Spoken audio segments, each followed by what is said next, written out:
HCS के इस paper में मैं आप सभी का स्वागत करती हूं और यहाँ पर हम फुल लेंथ टेस्ट का इवैल्यूएशन कर रहे हैं।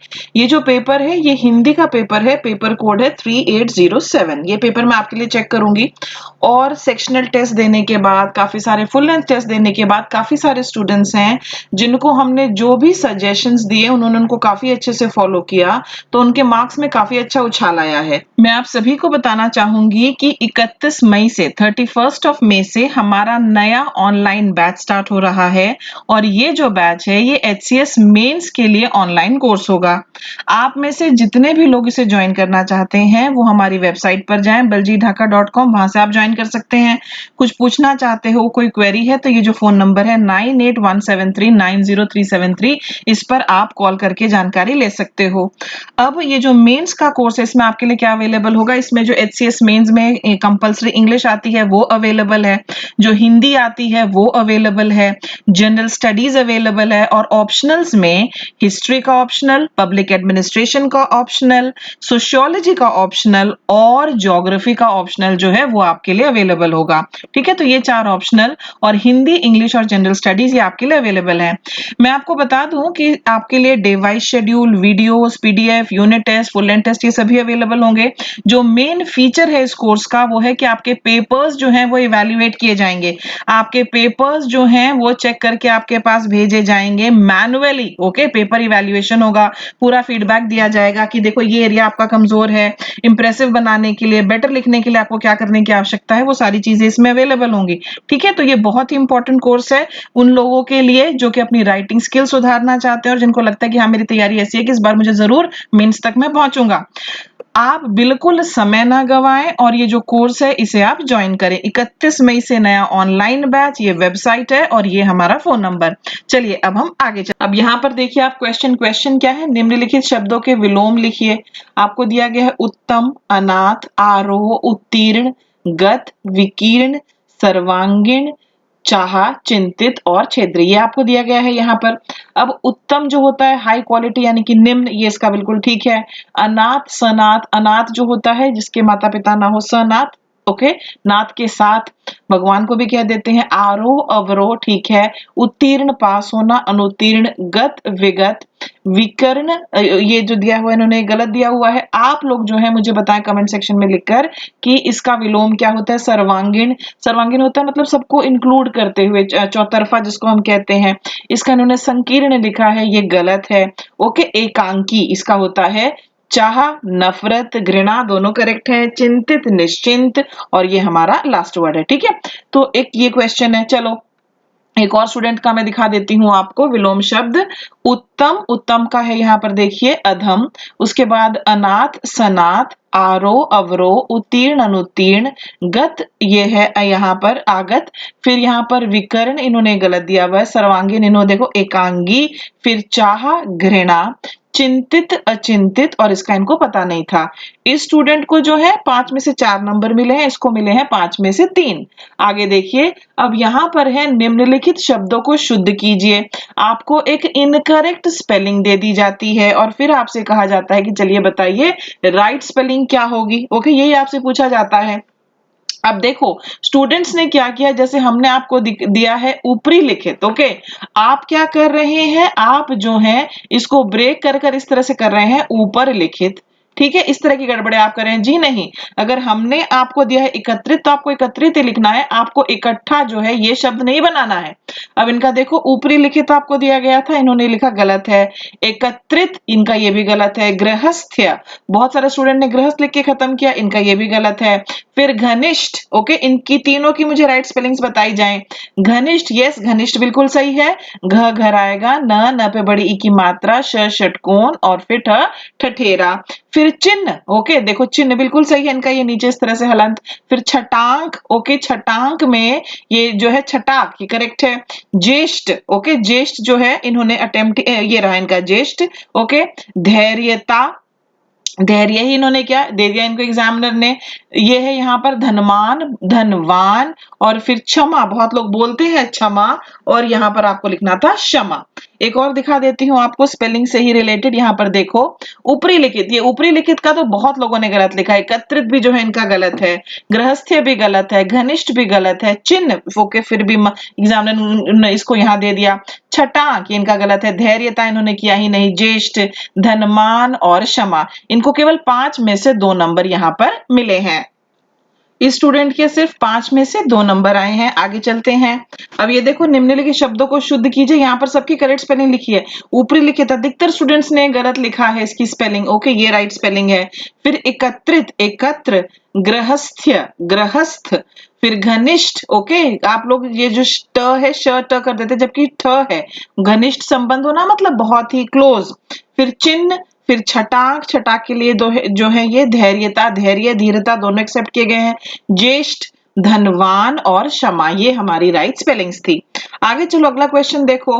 निम्नलिखित युग्मों में दिए गए शब्दों को अपने बनाए वाक्यों में इस प्रकार प्रयोग कीजिए कि दोनों का पारस्परिक अंतर यथासंभव स्पष्ट हो जाए। ये आपको दिए गए थे आयु और आय, इति और इति, अवलंब अविलंब। ओके विलंब करना मतलब क्या होता है? विलंब करना मतलब जो है देर करना होता है, आपने सुना होगा। अवलंब और अविलंब, उपकार और अपकार, आदि और आदि, इन शब्दों से आपको वाक्य बनाने थे इस प्रकार से कि इनका जो मीनिंग का डिफरेंस है वो आपको पता चले। ये देखो अब ये जो स्टूडेंट है ये तो बहुत ही बड़े कलाकार हैं। एक तो इनको पूरे 5 में से 5 नंबर मिले हैं। अब ये हिंदी में बहुत अच्छा स्कोर कर रहे हैं, लेकिन जितने भी लोग देख रहे हैं और ये मन में इच्छा कर रहे हैं ना कि ओ वाओ काश मैं भी इस स्टूडेंट जितना मैं जो है स्कोर करता, तो उन सबसे मैं ये कहना चाहूंगी कि मेरे प्यारे भाई और बहनों, ये जो स्टूडेंट है ये नंबर 1 दिन से सारे पेपर टाइमली करके भेजता है, जो इसको फीडबैक दिया जाता है उस पर अमल करता है, इसलिए इसका स्कोर जो है काफी ज्यादा अच्छा हो गया है। ओके अलग अलग मेक 2 सेपरेट सेंटेंसेस इनको यहाँ पर एग्जामिनर ने लिख कर दिया है। देखो अब यहाँ पर है एक जो आपको दिया गया था आयु और दूसरा क्या दिया गया था आय। ओके आयु होती है आपकी एज, आय होती है आपकी आमदनी। एक शिक्षित युवा को उसकी छोटी आयु में ही बहुत आयु में ही आय होती है। भारतीय प्रौद्योगिक संस्थान के युवा इसका उदाहरण है। एक शिक्षित युवा को उसकी छोटी आयु में ही बहुत आय होती है। भारतीय प्रौद्योगिकी संस्थान के युवा इसका उदाहरण है। सही है। उत्तराखंड में प्राकृतिक इति होता है आपदा के चलते वहां पर सभी विकास कार्य इति समाप्त हो गए और आपदा प्रबंधन के बाद ही विकास कार्यों को फिर से शुरू किया जाएगा। ओके अब एक है हमारा ये वाला इति और दूसरा है हमारा ये इति, एक समाप्त होता है और एक आपदा। अगर बांध को टूटने से रोकना है तो अविलंब, अविलंब होता है बिना समय गंवाए बिना देर किए ही इसे अवलंब सहारा, अवलंब होता है सहारा देना होगा। राम ने अपने दोस्त के उपकार, उपकार होता है किसी की मदद करना, किसी पर उपकार करना का बदला अपकार, अपकार होता है बेइज्जत करना, उससे चुकाया वह दोस्ती के नाम पर कलंक है। वह व्यक्ति जो फल आदि, ये वाला जो आदि है ये होता है एटसेट्रा इत्यादि का शॉर्ट है ये। खाने का आदि, आदि मतलब आदत होना, वह हमेशा स्वस्थ रहता है। तो ये इन्होंने सेंटेंसेस बनाए थे, अच्छे बनाए। एक और स्टूडेंट का देखो पेपर, इनको मिले हैं यहाँ पर 5 में से 4.5 नंबर। आयु, मेरी आयु 10 वर्ष है। मेरे पिता की मासिक आय, चलिए यहाँ पर हम कर देते हैं 50,000 रुपए है, दोनों ठीक है। इति से इन्होंने गलत बताया। गेहूं को काटने के बाद इति को जलाना पर्यावरण के लिए हानिकारक है, ये गलत है। चल रहे नाटक की इति हो गई। अवलंब, रस्सी के अवलंब से वह ऊपर उठ गया। अविलंब, श्याम को अविलंब अस्पताल ले जाया गया। बिल्कुल कोविड में जो है अगर किसी की ऑक्सीजन ड्रॉप हो रही है तो हमें उसे अविलंब अस्पताल पहुंचाना चाहिए। फिर है उपकार, मुसीबत के समय उसकी मदद करके मैंने उस पर उपकार किया है। अपकार, दहेज प्रथा से हिंदू धर्म का अपकार ही होगा यानी बेइज्जती होना। फिर आदि और आदि, हिंदू मुस्लिम आदि धर्मों के लोग मौजूद हैं ओके भारत में, और आदि व संतरे का रस पीने का आदि है। ठीक है तो सेंटेंसेस आपको इस प्रकार से बनाने हैं ताकि उनका जो मीनिंग है वो काफी क्लियरली जो है सामने निकल कर आए। देखो निम्नलिखित अवतरण का सार 1/3 शब्दों में लिखिए। अब आपको क्या दिया गया, एक बार इसको पढ़ते हैं। नाव गर्व से सिर उठाकर नदी की लहरों पर दौड़ती चली जाती है और पानी जय जयकार करता हुआ अपने हाथों पर उठाए रहता है, किंतु जब नाव डूबती है तो अपने ही छोटे से छेद के कारण जो धीरे धीरे कब हो गया वह जान ही नहीं पाती, और छेद हो जाने पर वही पानी उसे खींचकर डुबो देता है। व्यक्ति भी जब डूबता है तो अपने ही किसी छेद के कारण जिसे उसने मामूली समझकर अनदेखा कर दिया था। हर विपत्ति हम पर तभी हावी होती है जब हम ढीले पड़ जाते हैं। यदि हम प्रतिदिन सजग होकर इस बात पर दृष्टि दौड़ाते रहें कि हमारे प्रयासों में कहीं कोई कमी तो नहीं रह गई, तो कोई भी हमें पराजित नहीं कर सकता। अपने बीते समय को कायर और निकम्मे लोग याद करके पछताते रहते हैं। जहां हम कल खड़े थे वहीं खड़े रहना अपराध है। जो कुछ और जिस रूप में हमने कोई काम कल किया था उससे कहीं बेहतर करने का संकल्प और प्रयत्न करना हमारा धर्म होना चाहिए। ओके, ये आपको दिया गया है, आपको सार लिखना है, ये संक्षेपण है, ठीक है। अब आपको 10 नंबर का एक क्वेश्चन दिया गया। इसमें बेसिकली क्या है, इसमें नदी की तुलना जो है मानव से की गई है। जैसे अगर नाव की तुलना, नाव में अगर एक छेद हो जाए तो पानी उसको खींचकर डुबो देता है और वही पानी जो है पहले जय जयकार कर रहा था। इंसान को भी उसी प्रकार से उसकी जो कमियां हैं उनको जो है उसको उसके ऊपर काम करना चाहिए। ये बेसिकली इसका सारे का सारा सार है। अब देखो स्टूडेंट ने कैसा लिखा है, मैं आपको दिखाती हूँ। ओके, इन्होंने एक बहुत अच्छा टाइटल दिया है, आत्मचिंतन काम की महत्ता, इन्होंने ये दिया है। और आगे ये लिखते हैं, एक नाव जो निर्भीक होकर पानी पर चलती है और एक दिन नजरअंदाज किए हुए एक छोटे से छेद के कारण डूब जाती है, इसलिए सजगता से ही हर विपत्ति को टाला जा सकता है। बीते समय पर पछताने की उपेक्षा हमें अपने वर्तमान और भविष्य को बेहतर बनाने का प्रयत्न करना चाहिए। ओके, और इन्होंने अगर ये थोड़ा सा लिख देता ना, इसी प्रकार मनुष्य को भी ये सीखना चाहिए, तो इनका बेटर हो जाता है। इनको 10 में से 6 नंबर मिले हैं।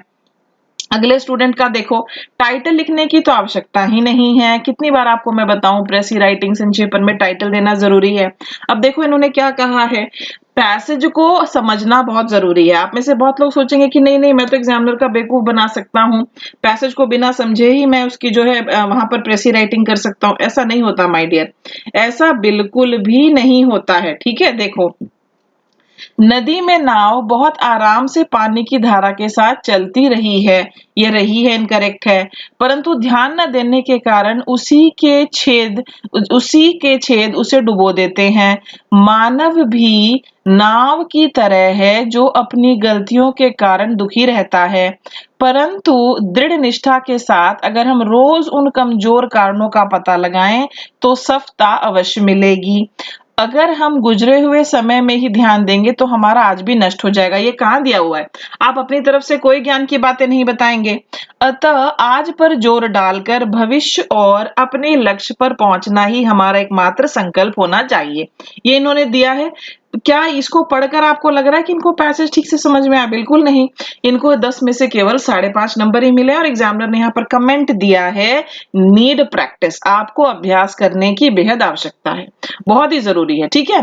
तो चलिए इसी के साथ अगले वीडियो में आपसे मुलाकात होगी। आई होप आपको समझ में आ रहा है कि किस तरह से आपको पेपर को अटेम्प्ट करना है। अब काफी सारे स्टूडेंट्स ने काफी सुधार कर लिया है। All the best, thank you for watching, bye bye.